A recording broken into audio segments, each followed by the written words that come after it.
I'm sure it's fine.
Alright, so RL unfortunately went to the other place. They said they're on the way. Looks like they're coming to the door now. Okay. So, Check. yeah. Is it okay if my glasses on my head? Yeah, they're Because I'm like, as long as they're not on your face, we want you to be careful. oh, but I mean, this looks okay. It makes me look more. Yeah, it's fine. It makes me look more. Relatable. Alright, I gotta leave my phone. I'll take it. So make sure if anyone calls. So I'm gonna have to. So I'm gonna have repair series. Mm-hmm. Basically. go over some talking points, and then so it'll be a little bit of time for questions. Is that appropriate? That'd be fine. So I'll just finish it.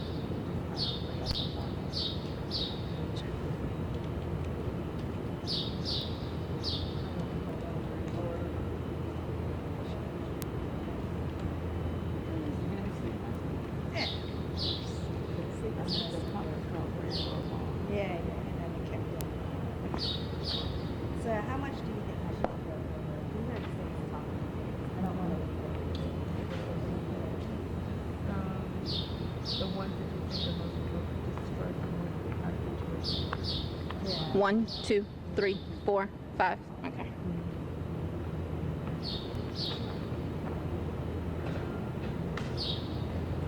Yeah, I might just stop.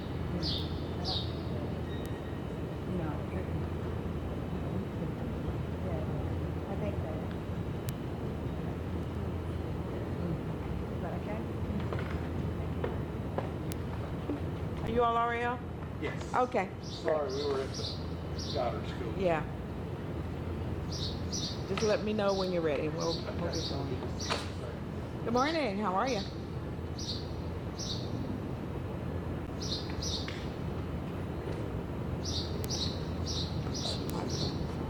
Right there.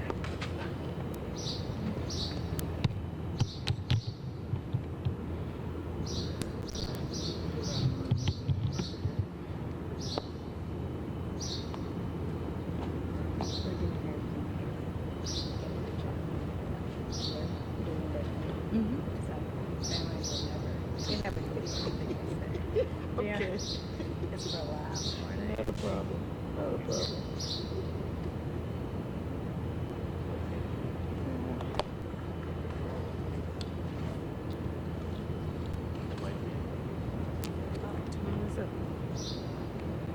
Is everybody ready? All right. I'll wait. No problem.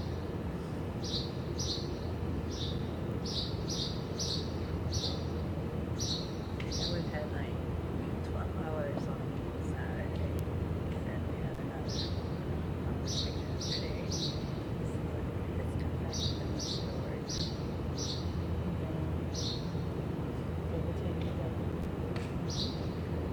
I'm not going to say that, I'm just saying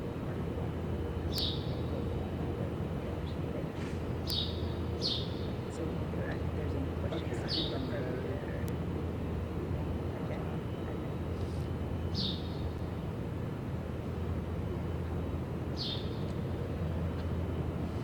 We good? All right, good morning. I'm Deborah Craig Ray. I'm the General Manager for Strategic Planning and Innovation and Public Affairs for Durham County Government. I want to thank you guys so much for coming out on this important day. Certainly we have a situation that we want some clarification on. And I'd like to introduce Dr. Arlene C. Senya, who is our Durham County Public Health Medical Director. She is going to make a statement, just stress some key points and take a few questions. Dr. Senya. Good morning, everyone. Okay, I'd like to begin with some key points that I'd like to stress about the current investigation. As you know, Durham County Department of Public Health has been investigating a possible case of measles. Possible means that additional testing needs to be conducted at a national reference laboratory for additional confirmation, and those results should return later this week. On Saturday, June the 15th, we provided notification letters to parents and staff at Goddard School regarding the potential exposure at their site. We also provided a press release to a local coffee shop in Durham, and the purpose for that was to notify persons who might have been at the location. The intent of both of these notifications were to identify persons at high risk for acquiring measles or its complications if exposed. We have been working closely with the daycare in order to review the measles vaccinations as well for children and staff. Their administration has been extremely cooperative, and we're providing measles antibody testing and MMR vaccines for those with a clear history of vaccination. We are assisting the school and the daycare with this particular task. So I have additional talking points from the North Carolina Division of Public Health that I'd like to go over with you and the public. So the CDC has reported that 1,022 people from 28 states have been confirmed with measles so far in 2019. There have been no cases in North Carolina to date. In 2018, North Carolina had 3 cases. All were acquired outside of North Carolina. Since 2014, North Carolina has averaged 1 measles case a year outside of the state that has been acquired outside the state. So as you know, measles is highly contagious. It's actually the most contagious for all communicable diseases. It's so contagious that if one person has measles, up to 90% of individuals who are exposed will become infected. So vaccination is really what we want to stress to the public. So it is the best way to protect against measles, mumps, and rubella. So our recommendations from the Centers for Disease Control are that all children receive 2 doses of MMR, that's the measles, mumps, rubella vaccination, and that vaccine is recommended between 12 to 15 months of age. That's the first dose, and the second dose at years 4 to 6 years of age. So adults born in 1957 or later should also have received vaccination with 2 doses of MMR. So certain students, of course, like for college entry, healthcare workers, and people who travel internationally should be particularly concerned about their measles exposures and should be fully vaccinated. So at this point, I'll open up for any questions. Ma'am, will you talk about the connection between the coffee shop and the daycare? Okay, so as I said, we're investigating. So at this point, we're investigating 1 possible case of measles. So based on the investigation, we identified 2 potential sites of exposure. Meaning, can you help us more clearly connect the dots to the person who has a potential case was at the daycare and at the coffee shop? How does the connection work? Yeah, I can't provide a lot of information about the case due to privacy issues, but as I said, we're investigating 1 case with 2 potential exposures. As you know, people with let's say symptoms, may travel from place to place, and so we are just pursuing those 2 potential locations at this time. Is it an adult who has the potential case? I can't say that. Okay. But did the person travel outside of North Carolina recently? Yes, as I said, is that individuals with measles, can be acquired internationally. It could also be acquired from domestic travel. As you know, there's many states that actually have ongoing measles transmission. So this includes like New York, as well as California. So it does not have to be an international traveler. Did this person travel outside of North Carolina recently? I can't give you specifics. Okay. How concerned should the public be? So I think it's an important point that the Centers for Disease is stating is that, measles vaccination is really important. So if you're unimmunized or you don't have a history of MMR vaccination, it is really important that you go ahead and seek that out and discuss that with your provider. Because as I mentioned already, is that one individual can transmit measles to 90% of people who are unvaccinated and who are exposed. So that's really a concern. So should the people at the coffee shop and the daycare be concerned?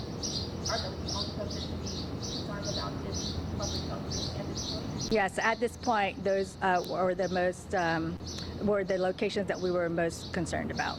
And you mentioned about the additional testing being done and you're hoping for the results to come back later this week. What about the preliminary tests? What do the preliminary tests show? So the preliminary test did give us some information about the possible case definition. What type of information did it provide? So that information was provided to us by the North Carolina Division of Public Health.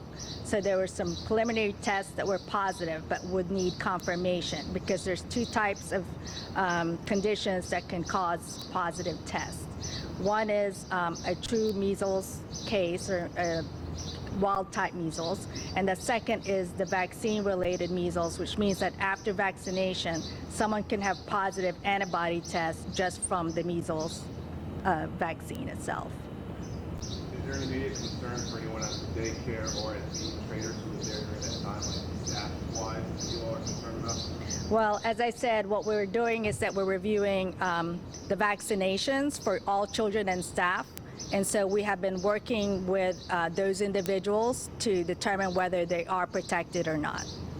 And just for clarification, the preliminary result tested positive, but it is not a definitive result until... That's correct. That's why I want to state that for the public, is that we are dealing at this point with a possible case of measles that needs further confirmation. Any other questions? Are you all that test will come back later this week positive? Well, I think it's very uncertain at this point what the test results will be. I don't think I'm at a point where I can speculate, but clearly at this point, what's important is that we initiate notification of potentially exposed individuals. And this is obviously in our best interest are to protect those who might be more susceptible. So that includes infants less than 12 months of age, immunocompromised pregnant women. If they were exposed and not protected by prior vaccination, they are at greatest risk if this is a confirmed case. Have you heard from anyone on either location visiting on those separate dates? Have they all contacted you at all? We have had 560 HELP, our 919-560 HELP line. We have been receiving questions, as well as we have been in contact with some of the parents as well as the staff at the daycare. What is the percentage of the children and the staff at the daycare that were not vaccinated? I'm sorry, can you repeat the question? Percentage of the staff and the children at the daycare who aren't vaccinated? What is their status? It's like, so how many staff and children weren't vaccinated? We can't share that at this time, but we are reviewing records for each individual at the daycare. This may be a foolish question, but let's say, for instance, I have a child at that daycare and they have been exposed, but they don't contract measles. Can they still carry it to their family? Does that ripple effect continue? No, so you would only be concerned for measles transmission if there is someone who has measles. I do want to make this point, though, about measles symptoms, if I could. So measles, after an exposure, there is an incubation period from the time that someone is exposed to the virus and can develop symptoms. That period can be 8 to 12 days. So the first symptoms of measles can be like any other viral illness. It could be cough, runny nose, and also conjunctivitis or redness of the eyes. So after that stage, what happens in individuals with measles is that they can develop high fever, a temperature greater than 102, as well as a rash. And the rash is really important for distinguishing measles clinically because it typically starts on the face and then it can move down to the rest of the body. And then there could also be spots in the mouth called Koplik spots that are very characteristic of measles. Do you have any other patients